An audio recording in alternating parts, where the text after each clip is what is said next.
আসসালামু আলাইকুম। আজকে আমরা একটি অত্যন্ত কষ্টদায়ক ঘটনার সম্মুখীন হই।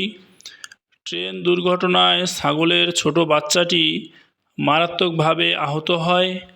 এরপর আমাদেরকে কল দিলে আমরা দ্রুত সেখানে উপস্থিত হয়ে দেখি যে বাচ্চাটির সামনের একটি পা ঝুলে আছে, ভেতরে হাড় নেই, এবং পিছনের একটি পা পুরোপুরি ভেঙে গেছে।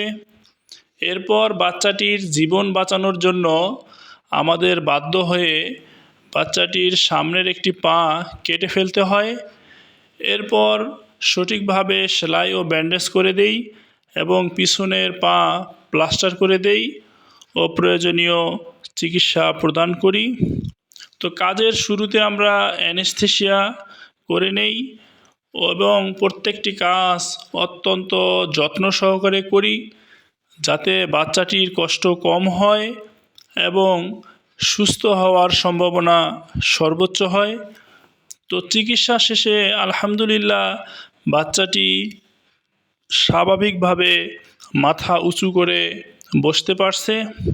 তাই আশা করি ইনশাআল্লাহ নিয়মিত যত্ন ও চিকিৎসা পেলে বাচ্চাটি পুরোপুরি সুস্থ হয়ে যাবে। আপনাদের দোয়া ছোট্ট প্রাণীটির জন্য সবচেয়ে বড় শক্তি। তাই সকলেই দোয়া করবেন আল্লাহ পাক যেন বাচ্চাটিকে পুরোপুরি সুস্থ করে দেন। আর আপনারা চাইলে আশেপাশের লোকজনদেরকে জানাতে পারেন, যাতে ভবিষ্যতে এ ধরনের সমস্যা তৈরি হলে আরও জীবন বাঁচানো সম্ভব হয়।